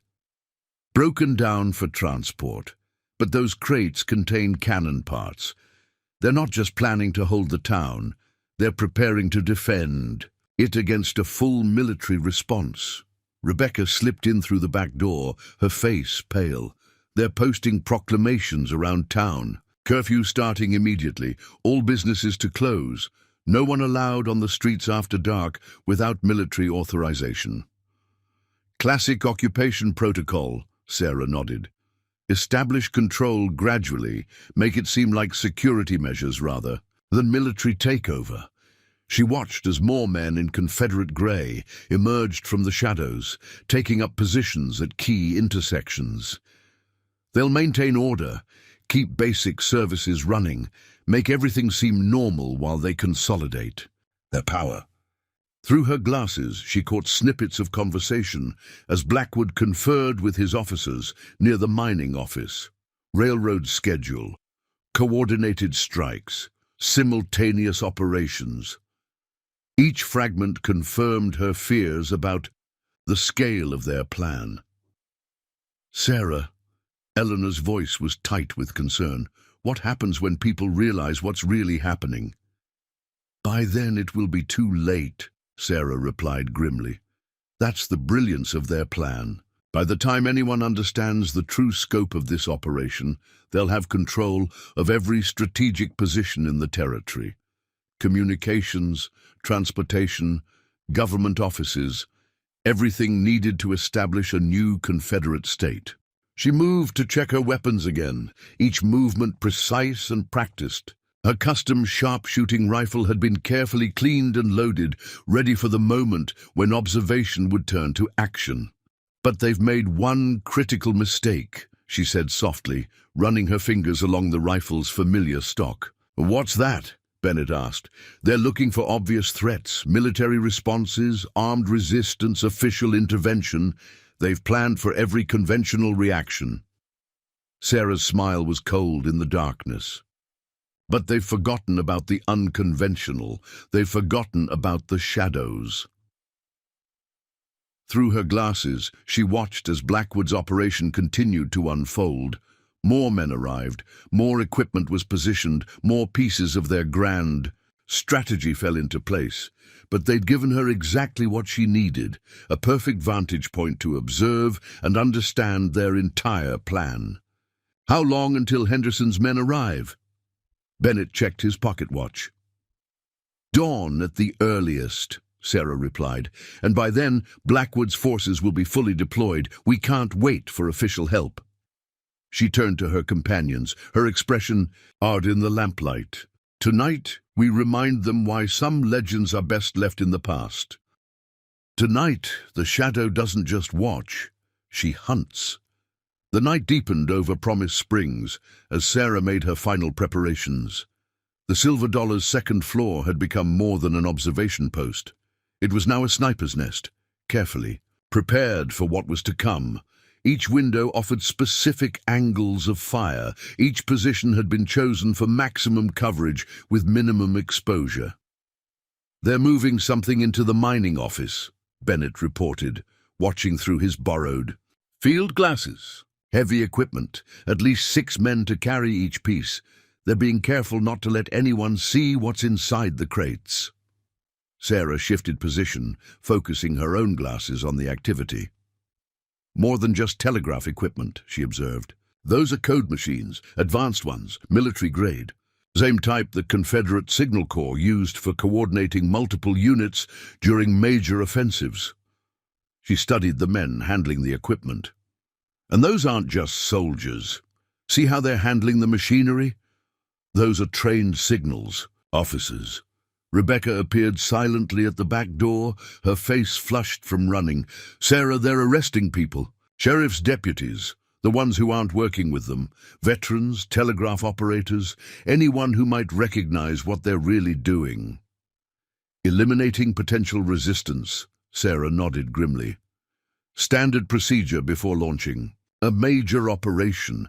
They can't risk anyone warning the outside world about what's really happening here. She returned to her observation, noting how Blackwood's men were systematically securing key positions throughout the town. Through her glasses, she caught fragments of conversation from near the command wagon. Synchronized strikes, multiple targets, complete surprise. Each word confirmed the scale of what they were planning. Movement at the depot. Eleanor reported from her position. More men in Union uniforms arriving, but something's wrong about them. Sarah focused on the new arrivals, her trained eye catching the subtle tells that would be invisible to most observers. Confederate cavalry wearing Union blue, she confirmed, but they're not just any cavalry unit. Those are raiders, specialists, in hitting civilian targets while disguised as Union forces. She watched them deploy with practiced efficiency. They're going to trigger a response, make it look like the Union Army is attacking its own citizens. Suddenly, a commotion erupted. Near the mining office, one of Blackwood's men was dragging someone, a young telegraph operator who had gotten too curious. Sarah watched through her glasses as they brought him before Blackwood himself. "They're going to make an example," she said softly, reading the situation with experienced eyes. "Show everyone what happens to people who ask too many questions." But before Blackwood could speak, General Whitmore emerged from the command wagon, his bearing radiating authority. Even from her position, Sarah could read the shift in dynamics as he took control of the situation. "Smart," she murmured. "They can't afford to create martyrs, not yet. They need the town calm while they prepare their real operation." Through her glasses, she watched as Whitmore spoke briefly to the young operator, his manner pleasant, but carrying unmistakable threat. The boy was released but escorted firmly home, where he would undoubtedly be watched carefully. "Sarah," Bennett's voice carried urgency. "More wagons arriving. These are different, heavily guarded, moving under full cover." She shifted position, studying the new arrivals. Her breath caught as she glimpsed what was hidden under the canvas covers. "Those aren't supply wagons," she said grimly. "Those are mobile artillery pieces, broken down for transport, but I recognize the wheel configurations. They're bringing in serious firepower." "For what?" Eleanor asked. "They already control the town." "Not for taking Promise Springs," Sarah replied. "For holding it. Once they launch their main offensive, they'll need to defend this position against federal response." "Odyssey," she checked her pocket watch. "They're running out of time. Whatever they're planning, it has to happen before dawn." As if confirming her words, more activity erupted around the command wagon. Officers gathered, receiving detailed instructions from Whitmore while Blackwood supervised the deployment of their forces. Through her glasses, Sarah caught a crucial detail, a map being studied by the officers, showing multiple marked positions across the territory. "There," she whispered, "that's their target list. Railroad junctions, telegraph offices, government, buildings." She quickly sketched what she could see. They're not just taking Promise Springs. They're launching simultaneous strikes across the entire territory. "How many targets?" Bennett asked. "At least 12 that I can see. All coordinated, all timed to hit at once." Sarah's voice was grim. "This isn't just about creating chaos. They're systematically taking control of every strategic position needed to establish a new Confederate territory." A sharp whistle cut through the night. A signal. Sarah watched as Blackwood's men began moving with new purpose, taking up pre-planned positions. "It's starting," she said softly, reaching for her rifle. "They're moving to full military control of the town, first step before launching their main offensive." "What do we do?" Eleanor asked. Sarah checked her weapon with practiced efficiency. "We remind them why some shadows are best left undisturbed." She settled into her carefully prepared position. "It's time to show them why they called me the Shadow."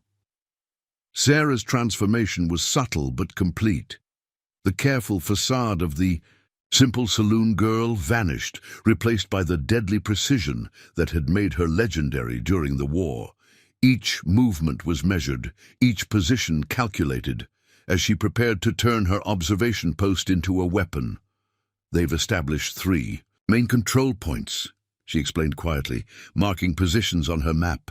"The mining office for command and communications, the depot for supplies and reinforcements, and the bank for controlling access to the town's resources." Through her glasses, She studied the deployment of guards. But they've made a critical mistake in their coverage. Bennett leaned forward, studying the map. What mistake? They're thinking like conventional military men, expecting conventional threats. Sarah's smile was cold in the darkness. They've positioned their forces to defend against direct assault, official response, obvious resistance. But they've forgotten something crucial about frontier towns. She moved to another window, checking angles. Places like Promise Springs weren't built on military principles. They grew organically, creating networks of connections, back alleys, connected cellars, hidden passages between buildings, local knowledge that isn't on any military map. As if to demonstrate, she opened a concealed panel in the Silver Dollar's wall, revealing a narrow passage. The original owner built escape routes during the early days, when Indian raids were common. These connect to most of the older buildings in town. Including the mining office? Eleanor asked, understanding, dawning in her eyes. Including the mining office, Sarah confirmed. Which means we can move unseen, gather intelligence, and strike where they least expect it. She checked her weapons one final time. Bennett, I need you to maintain observation here. Track their movements, note any changes in pattern.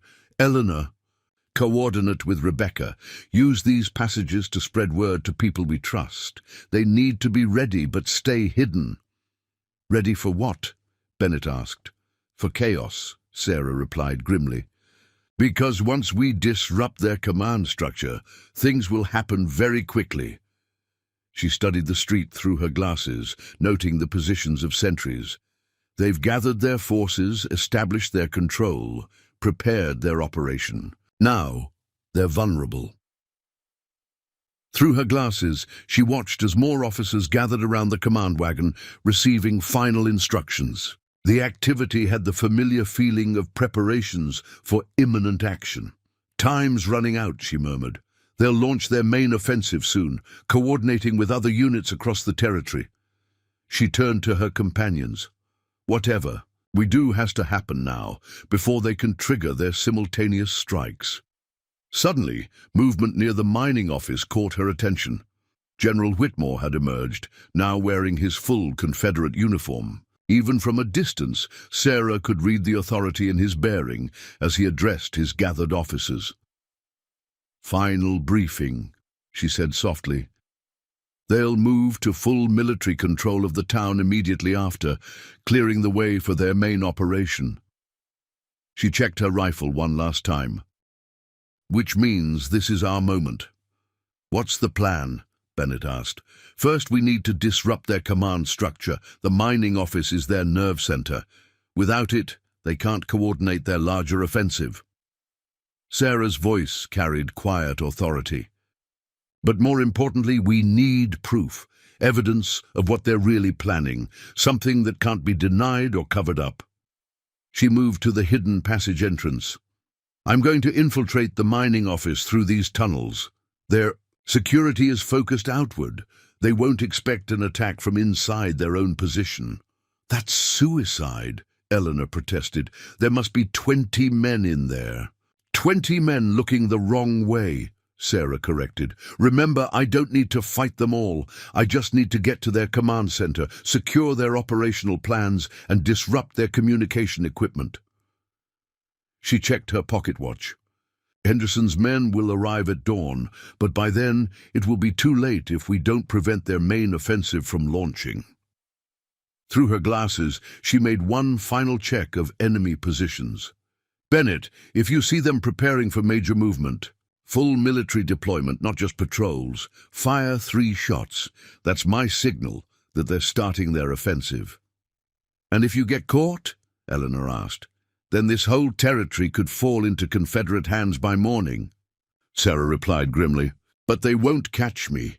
They're looking for armies, for official response, for conventional threats. Her smile was predatory in the darkness. They're not looking for shadows. She moved silently to the passage entrance, but paused briefly. If anything goes wrong, get word to Henderson. He needs to know about Phoenix, about the scale of what they're planning. She touched her old sharpshooter's medal one last time. But nothing will go wrong, because tonight they learn why some legends are best left alone.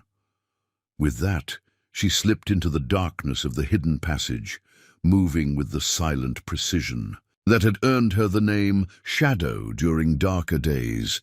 The time for watching was over. Now the predator would hunt. The hidden passages beneath Promise Springs were a maze of narrow tunnels built by paranoid settlers in more dangerous times. Decades of frontier fears had created this underground network, each passage carved with the desperate hope of survival. Sarah moved through them with silent efficiency, her steps carrying the practiced precision of a predator stalking its prey. The rough-hewn walls seemed to hold secrets of their own, decades of whispered conspiracies and hidden movements etched into the stone. Sarah's trained senses tracked her position relative to the street above.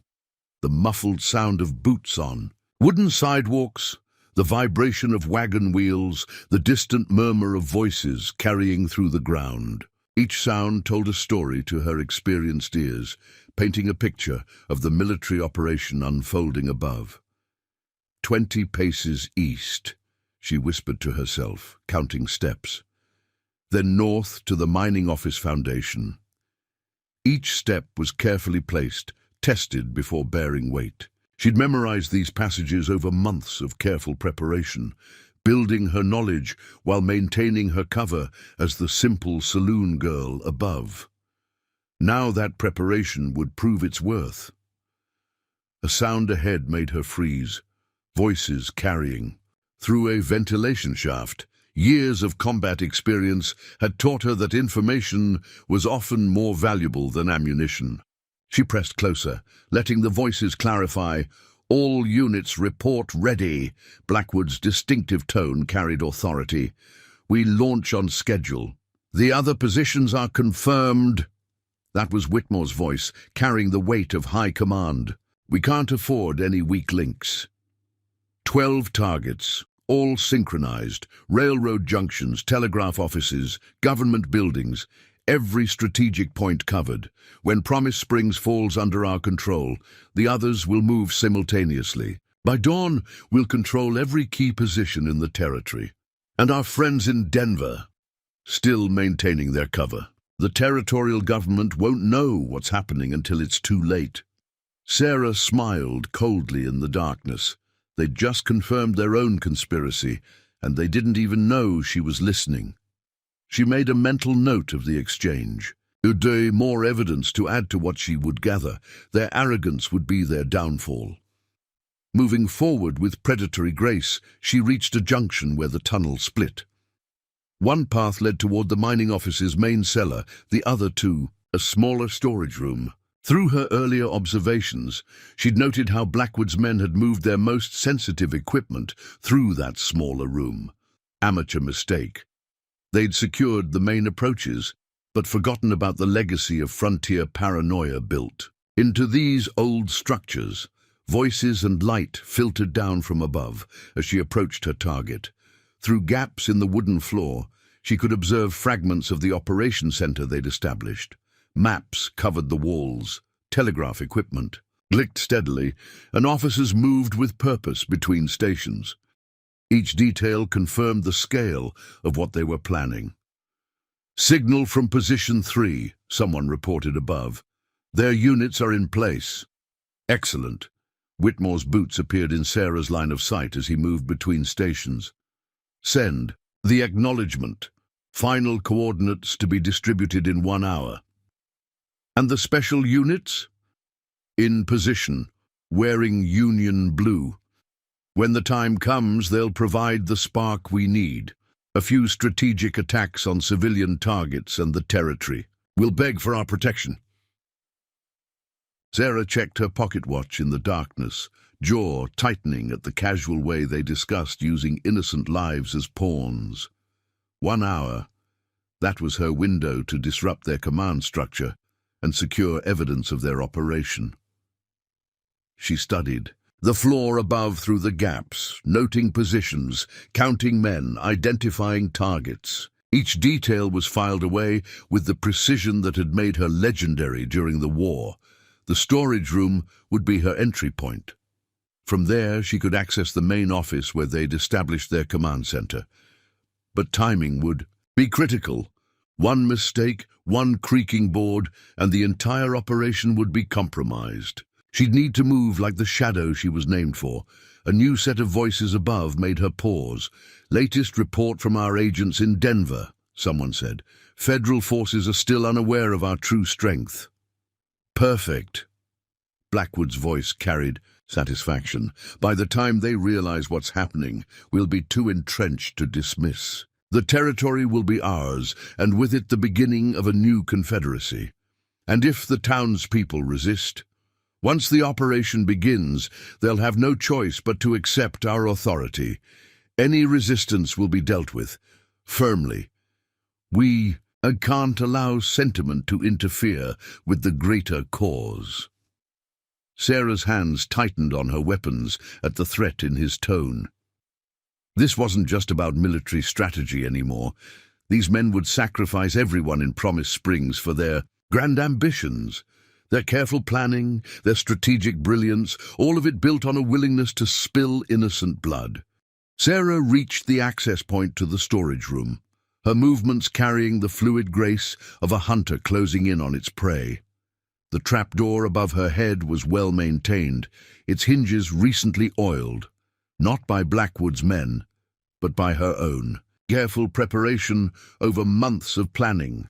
Like everything else in Promise Springs, the simple saloon girl had been quietly getting ready for this moment. Through gaps in the wooden floor, she conducted one final survey of the room above. 3 men stationed at the telegraph equipment, 2 guards by the main door, and various officers moving between stations with maps and reports. Their discipline was impressive, but predictable, exactly what she'd expect from men trained in conventional military operations. A conversation above drew her attention. "All units confirm readiness," one of the telegraph operators reported. "Waiting for final coordinates." "Excellent." Whitmore's voice carried satisfaction. "Prepare the coded messages. Once we begin, timing will be everything." Sarah smiled in the darkness. They were so focused on their grand strategy, their synchronized attacks, that they'd forgotten the most basic rule of warfare. Sometimes the deadliest threat was the one you never saw coming. The floor above creaked as more men entered the command center. Through the gaps, Sarah watched as Blackwood gathered his officers around a central table. Maps were spread out, final positions marked, timestamps coordinated. The heart of Operation Phoenix was laid bare before her, if she could just get close enough to document it. "Listen carefully," Blackwood addressed his men. "In exactly 45 minutes, we move to full military control of Promise Springs. Simultaneously, our forces across the territory will secure their assigned targets. By dawn, we'll control every strategic position needed to establish our new Confederate state." Sarah checked her weapons one final time. Her custom rifle was secured across her back, ready but silent. 2 revolvers were holstered for quick access, and a knife was strapped to her leg. But her most important weapon was one Blackwood's men hadn't thought to defend against: knowledge of the building itself. The storage room above had been originally designed with a false wall, created during the silver boom to hide valuable, or from raiders. Sarah had discovered this secret during her careful exploration of the building months ago.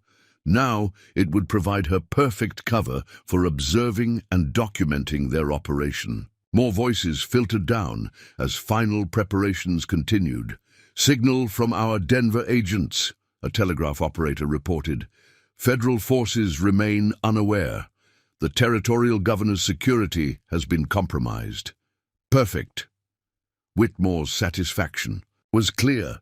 "When we move, there will be no organized resistance. Any response will be too late, too fragmented to stop us." Sarah's jaw tightened. These men had planned well, positioning their pieces like master chess players, but they'd made one crucial mistake. They assumed they were the only ones playing the long game. Taking a silent breath, she began her move. The trapdoor lifted without a sound, allowing her to slip into the shadows of the storage room. Crates of ammunition and equipment provided perfect cover as she made her way to the false wall. Through carefully maintained gaps, she could now observe the entire command center. The scene before her confirmed her worst fears. Detailed maps showed multiple targets across the territory: railroad junctions, telegraph offices, government buildings, military outposts. Each position was marked with precise coordinates and timestamps. This wasn't just a rebellion, it was a carefully orchestrated military coup. "Begin final distribution of coordinates," Blackwood ordered. "Each unit must know exactly where and when to strike." Sarah withdrew a small notebook, recording details with the same precision she had once used to calculate long-range shots. Every piece of evidence, every confirmation of their conspiracy, carefully documented. But she needed more. She needed their actual operational orders, their coded messages, proof that couldn't be denied or explained away. Suddenly, movement near her position made her freeze. 2 soldiers were approaching the storage room, discussing equipment needs. Sarah melted deeper into the shadows, her breathing controlled, her body perfectly still. This was what had made her legendary during the war, not just her accuracy with a rifle, but her ability to become virtually invisible. The men entered, moving past her hidden position without a glance. Their conversation provided more valuable intelligence. "Special. Units are all in position," one reported, "wearing Union blue, ready to create the incidents we need." "Perfect. Once they start attacking civilians, no one will question our takeover. We'll be heroes, protecting the territory from Union aggression." Sarah's expression hardened in the darkness. They weren't just planning to seize control, they were going to manufacture atrocities to justify their actions. The depth of their planning was impressive, but the casualness with which they discussed using innocent lives as pawns made her blood boil. Sarah's moment had come. As Blackwood's men continued their preparations in the command center, she moved, with deadly purpose, through the shadows of her hiding place. The false wall had given her the perfect vantage point to observe their operation, but now it was time for the shadow to do more than watch. With practiced efficiency, she withdrew a small camera from her hidden gear, another relic from her military days, specially modified for covert operations. Through the gaps in the wall, she carefully photographed the maps showing their planned attacks, the coded messages detailing unit positions, the lists of compromised officials. Each piece of evidence was methodically documented, creating an undeniable record of their conspiracy. But more importantly, she was gathering tactical intelligence, the kind that would prove lethal in the coming confrontation. "Final coordinates are being distributed," the telegraph operator announced. "All units confirm readiness for simultaneous strikes." "Excellent," Whitmore responded, his satisfaction evident. "Once we begin, there can be no hesitation. The territory will be ours by dawn." Sarah's hands moved with practiced precision as she captured more images. Through her careful observation, she noted how the officers unconsciously revealed their training, the way they checked sight lines, how they positioned themselves relative to exits, their instinctive responses to unexpected sounds. Every detail told her more about what she would face. A sudden commotion from outside drew everyone's attention. Through her hiding place, Sarah watched as one of Blackwood's lieutenants burst into the command center, his usual military discipline fractured by obvious concern. "Sir, we've lost contact with 3 of our forward positions," he reported urgently. "No response to signals, and the runners we sent haven't returned." Blackwood's composed facade cracked slightly. "Which positions?" "Canyon Road checkpoint, the South Ridge observation post, and the old mill station, all gone silent within the last 10 minutes. Sarah allowed herself a cold smile in the darkness. Henderson's men were moving into position, quietly neutralizing Blackwood's outer defenses. The noose was tightening, though the Confederate officers didn't yet realize it. "Check the backup signals," Whitmore ordered sharply, "and double the guard posts. We can't afford any disruption, not when we're so close." Through her observation point, Sarah watched their carefully maintained control begin to fray. More reports arrived, additional positions going dark, unexplained movement in the surrounding hills, communication lines being cut. The Confederate officers' composure started showing cracks as their perfect plan encountered unexpected resistance. "Sir," another soldier approached, his voice low but carrying urgency. "The men are getting nervous. There's talk about Union sharpshooters in the hills." Sarah's smile widened slightly. Her reputation had survived the years since the war. Just the suggestion of the Shadow's presence was enough to unsettle experienced soldiers. The psychological advantage would prove useful in the coming chaos. "Nonsense," Blackwood snapped, but Sarah noted how his hand unconsciously moved closer to his sidearm. "The Union Army has no forces within 100 miles. These are just typical frontier disruptions." But his words carried less conviction. Now, through her hidden position, Sarah watched as more reports arrived, each one adding to the growing tension. The Confederate officers' movements became sharper, more agitated. Their careful military precision was beginning to show signs of strain.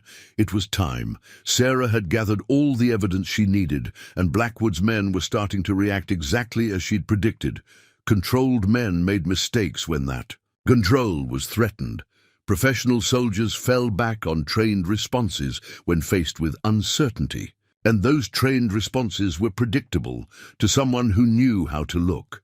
With silent efficiency, she prepared for the next phase of her plan. The Shadow had gathered intelligence. Now it was time to strike. Her hands moved over her weapons, with practiced familiarity, checking each one last time. Years of experience had taught her that the moments before action were crucial. Every detail had to be perfect. Through the gaps in her hiding place, she watched as Blackwood gathered his officers for an emergency conference. Their voices carried clearly to her position. "We need to accelerate the timeline," Blackwood insisted. "If someone's out there interfering with our positions—" "The other units aren't ready," one of his officers protested. "We need at least another hour to ensure synchronized strikes." "We don't have an hour," Whitmore cut in. "If we've been compromised—" Sarah's smile was predatory in the darkness. They were already deviating from their carefully planned strategy, reacting to shadows and uncertainty. Now was the moment to turn their own military training against them, to make them respond in ways that would serve her purposes rather than theirs. Through her games, she heard Bennett's signal, 3 shots, carefully spaced, echoing from the direction of the Silver Dollar. The sound made Blackwood's men freeze momentarily, their training making them instinctively analyze the threat. Sarah used their distraction to make her final preparations. The real hunt was about to begin. The 3 shots from Bennett served. As more than just a signal, they triggered an immediate transformation in the mining office's command center. Sarah watched through her hiding place as Blackwood's carefully maintained military operation descended into controlled chaos. Officers rushed to defensive positions, messengers scrambled for updates, and the telegraph operators worked frantically to contact their outlying units. "Report!" Blackwood demanded, his composed facade cracking further as more signals went unanswered. "Where is that gunfire coming from?" "Multiple positions, sir," one of his lieutenants responded, his training evident in his precise analysis. "Shots fired from the Silver Dollar's direction, but we're getting reports of movement from 3 other locations as well." Sarah smiled coldly in the darkness. Bennett had played his part perfectly, creating the illusion of multiple threats. Now, Blackwood's men would react exactly as their training demanded, dividing their forces to address what they perceived as a coordinated attack. Through her observation point, she watched as Whitmore took command of the situation. "Deploy security teams to each quadrant," he ordered. "I want those positions identified and neutralized. We cannot allow interference, not when we're this close." The response was immediate and predictable. Sarah counted as teams of 3 and 4 men departed, their movements showing their military background. But their very professionalism made them vulnerable. They were looking for conventional threats, expecting standard military responses. They weren't prepared for what was really hunting them. "Sir," the telegraph operator's voice carried barely controlled panic. "We've lost contact with 2 more forward positions and the signals from Denver." He trailed off, adjusting his equipment frantically. "What about Denver?" Blackwood's voice carried an edge Sarah hadn't heard before. "The authentication codes are wrong. Messages are coming through, but they're not using our agreed protocols. Either the lines are compromised or our allies in the territorial government have been exposed," Whitmore finished grimly. "This is no coincidence. Someone knows about Phoenix." Sarah documented their growing realization with professional satisfaction. Their very competence worked against them now. They understood exactly what these signs meant, how their careful planning was being systematically dismantled. Through gaps in the wall, she observed as more reports arrived, each one adding to the command center's tension. Units out of contact, mysterious movements in the darkness, communication lines failing. One by one, the Confederate officers' composure continued to erode as their perfect strategy encountered unexpected resistance. "We need to move now," Blackwood insisted, spreading maps across the command table. "Before we lose any more positions. Signal, all units, Operation Phoenix launches immediately." "The other positions aren't ready," Whitmore objected. "If we start now, we lose the advantage of synchronized strikes. Instead of a coordinated offensive, we'll have scattered attacks easily, contained by federal forces." Sarah's smile widened slightly. The very scale of their ambition made them vulnerable. An operation this complex required precise timing, careful coordination, and absolute control. By disrupting their communication, by creating uncertainty, she was forcing them to choose between waiting and risking further interference, or moving early and sacrificing their crucial advantage of surprise. Movement near her position drew her attention. 2 guards approached the storage room, their manner suggesting a routine patrol. Sarah remained perfectly still in her hiding place, counting their steps, noting their patterns. More intelligence to use when the time came. "Check every room," she heard Whitmore order. "Every corner, every shadow. If someone's gathering intelligence on our operation." Sarah's hands moved silently to her weapons. If they maintained their current search pattern, they would reach her position in approximately 3 minutes. But their very thoroughness would work against them. They would check the obvious hiding places first. Following their training, the false wall secret would hold a little longer. Through her observation point, she watched the command center's activity intensify. More messengers arrived. More reports of mysterious movement in the surrounding hills. More signs that their carefully constructed plan was being systematically undermined. "Sir!" Another officer approached Blackwood, his voice low but urgent. "The men are talking. There are rumors about Union forces in the area. Some are saying—" He hesitated before continuing. "Some are saying the shadow is back." The effect of those words was immediate and revealing. Sarah watched as both Blackwood and Whitmore reacted to her old battlefield name. Their expressions showed they remembered the legend, the deadly sharpshooter who could strike from impossible distances, the ghost who haunted Confederate operations until her mysterious disappearance. "The shadow is gone!" Blackwood snapped, but his hand moved unconsciously to check his sidearm. Focus on real threats, not campfire stories. But the damage was done.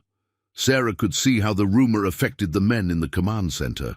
Even hardened soldiers who had faced conventional battles found their nerves shaken by the prospect of an invisible hunter, a predator that struck without warning and vanished without trace.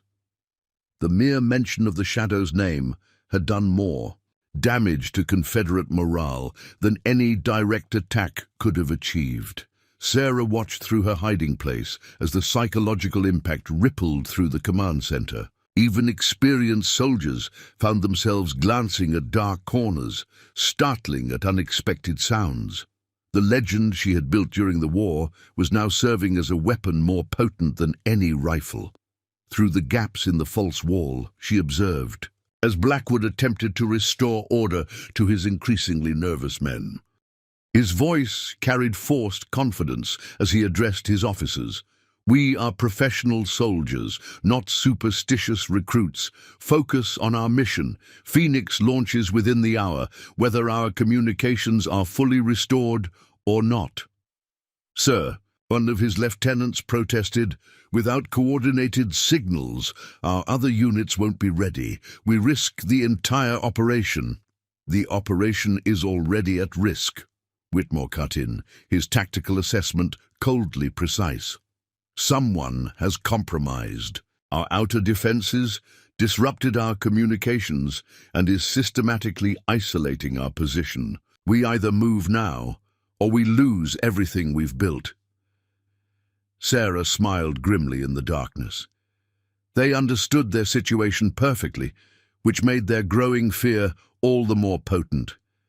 These were trained strategists. They could see exactly how their careful plans were being dismantled, piece by methodical piece. A sudden commotion from outside drew everyone's attention. Through her observation point, Sarah watched as another messenger burst into the command center, his military bearing fractured by obvious distress. "Sir, we've lost contact with the railroad depot. Our men there report movement in the shadows." Before all signals ceased, the impact of this news was immediate. The depot was crucial to their plans. Without it, they couldn't coordinate the movement of their disguised troops or maintain their supply lines. Sarah noted how both Blackwood and Whitmore immediately understood the strategic implications. "How many men did we lose contact with?" Blackwood demanded. "Full garrison, sir. 12 men, all experienced soldiers. They reported something about precision shots from multiple angles, then nothing. No return fire, no signs of struggle. They just went silent." Sarah allowed herself a moment of professional satisfaction. Bennett and Eleanor had executed their part of the plan perfectly. The depot garrison hadn't been eliminated. They'd been systematically isolated and disabled, just as she'd taught her companions. Non-lethal shots to disable weapons and communications, creating the illusion of a much larger attacking force. Through her hiding place, she watched as more reports arrived, each one adding to the command center's growing sense of siege. Position after position reported mysterious movements, precise shots from unseen attackers, communications suddenly failing. The Shadow's reputation was doing half the work. Men's imaginations turning every shadow into a potential threat. "We need to consolidate our forces," Whitmore advised, his military training asserting itself. "Pull back to defensible positions, establish a secure perimeter." "We can't defend against a ghost," one of the younger officers blurted, earning sharp looks from his superiors. But Sarah noted how none of them directly contradicted him. The Shadow's legend had taken root in their minds, making them doubt their own tactical judgment. Movement near her position drew her attention. The search parties were approaching the storage room again, but their earlier confidence had eroded. She observed how they moved in tighter formation, weapons ready, jumping at shadows. Fear made them predictable. They would check the obvious hiding places first, their training making them methodical even in their growing panic. Through the gaps in the wall, Sarah watched as Blackwood spread fresh maps across the command table. "Here's what we know," he began, his voice carrying forced calm. "Our outer positions have been compromised. Communications are unreliable. We're receiving reports of precision attacks from multiple angles.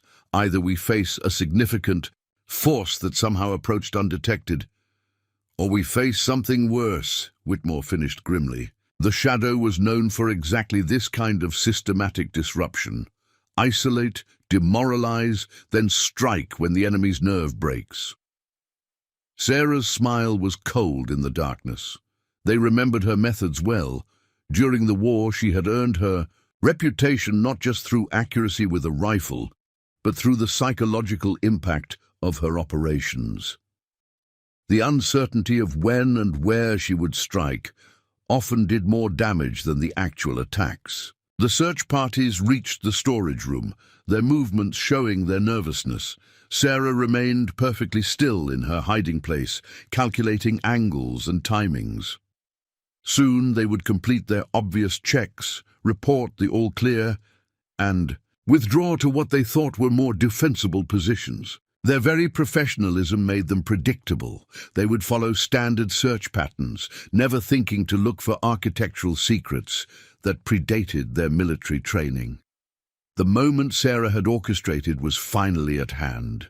Through her hiding place in the false wall, she watched as Blackwood's command center descended into controlled chaos. The steady stream of reports about lost positions, mysterious attacks, and silenced outposts had eroded their military discipline. Even these hardened Confederate officers found their composure cracking under the psychological pressure of an unseen hunter. "Perimeter teams report more movement in the hills," a breathless messenger announced. "Precision shots taking out communication lines. No casualties, but we're being systematically isolated," Whitmore finished grimly. "Just like Chattanooga." The reference to one of Sarah's most famous operations during the war made several officers shift uncomfortably. Sarah allowed herself a moment of cold satisfaction. Her reputation was doing exactly what she'd intended, making these experienced military men question their own tactical judgment.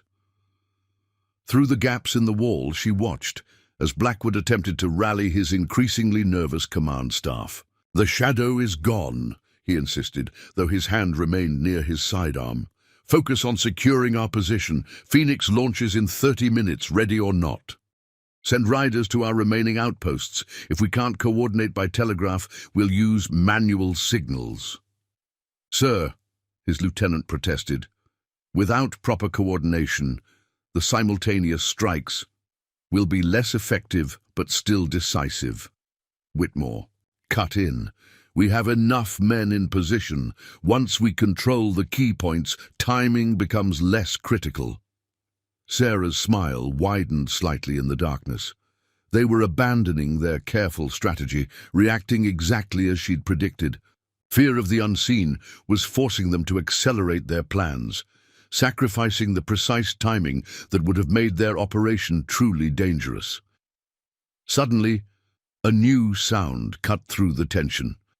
3 more shots from the direction of the Silver Dollar, followed by an answering pattern from the hills. Sarah recognized Bennett's signal. Henderson's men were in position, surrounding the town. Now it was time for the Shadow to become more than just a legend. With fluid grace born of years of practice, Sarah removed her custom rifle from its hidden position. Each movement was precisely calculated, absolutely silent. Through her observation point, she watched as Blackwood spread the operational maps one final time, gathering his officers for last-minute instructions. "All units will move. On my signal," he began. "First objective is securing the telegraph office. Once communications are under our control—" The crash of breaking glass interrupted him as Sarah's first shot shattered the oil lamp illuminating their maps. Darkness plunged over half the command center, sending officers scrambling for weapons. Her second shot took out another lamp on the opposite wall, further disrupting their vision. "Contact!" someone shouted. "Inside the building!" But Sarah was already moving. The false wall pulled away silently, allowing her to slip into the chaos she'd created. Years of practice had taught her that confusion was a weapon more potent than any bullet. In the fractured darkness, shapes moved frantically, colliding with each other as training warred with panic. "Hold your fire!" Whitmore commanded. "Maintain positions!" His military discipline asserted itself, but Sarah used his own orders against him. The defenders bunched together, making themselves easier to isolate. Her next shots were precisely calculated, taking out weapons rather than men, disabling rather than killing. Each crack of her rifle added to the confusion as Blackwood's soldiers found themselves systematically disarmed by an enemy they couldn't see. "The Shadow," someone whispered, the name carrying like a curse through the darkness. "She's here." "Impossible." Blackwood's voice carried forced confidence. "Secure the documents, protect the operational plans." But Sarah was already moving among them like a ghost, her years of practice making her virtually invisible in the confused darkness. One by one, she disabled and disarmed the defending soldiers, each successful strike adding to their growing panic. Through the windows, she could see more chaos erupting across Promise Springs as Henderson's men began their own assault. The sound of gunfire and shouting filled the night as the Confederate positions came under attack from multiple directions. "Sir!" A messenger's desperate voice cut through the confusion. "Union cavalry approaching from the north, and more riders from the east." "No," Blackwood's composure finally cracked. "They can't be here yet. Our intelligence said—" "Your intelligence was compromised." Sarah's voice carried clearly through the darkness, making several men spin frantically toward the sound. "Just like your operation. Just like your grand plans for a new confederacy." She emerged from the shadows, her rifle trained steadily on Blackwood himself. Around them, the sounds of fighting began to die away as Henderson's men systematically secured the town. The Shadow had done her work, isolating the command center, demoralizing the defenders, preparing the way for the final strike. "It's over, Colonel," she said calmly. "Your forces are surrounded, your communications cut, your carefully planned offensive in ruins. The only question is how many more men have to die for your lost cause." The look of recognition on Blackwood's face as he finally saw her was almost worth the years of waiting. "You," he whispered, "we thought you were dead." "The Shadow doesn't die, Colonel," Sarah replied coldly. "She just waits in the darkness until justice needs her again." As if to punctuate her words, the sound of approaching cavalry grew louder. Through the windows, they could see Union troops securing the streets of Promise Springs, systematically rounding up the remaining Confederate forces. The operation that was supposed to launch a new rebellion had instead become a trap for its own architects. Dawn broke over the mountains as Sarah watched Henderson's men lead Blackwood and his officers away in chains. The evidence she'd gathered, the operational plans, the coded messages, the lists of conspirators would ensure that justice was both swift and complete. "The legend returns," Henderson said quietly, joining her on the mining office's porch. "Though I suspect Promise Springs will miss its quiet saloon girl." Sarah smiled slightly, touching her old sharpshooter's medal. "The Shadow only appears when she's needed," she replied, "and sometimes the best place to wait is in plain sight." In the growing light, she could see Promise Springs coming back to life. Eleanor and Bennett were organizing care for the wounded, while Rebecca helped coordinate the federal response. The town had survived, its people protected by a legend they never knew lived among them. "And now?" Henderson asked. Sarah watched the sunrise paint the mountains gold. "Now, we make sure this never happens again. The war is over." Some men just need to be reminded of that fact. Her smile turned cold, and if they forget, well, there are always shadows waiting to remind them. Up next, you've got two more standout stories right on your screen. If this one hit the mark, you won't want to pass these up. Just click and check them out. And don't forget to subscribe and turn on the notification bell so you don't miss any upload from us.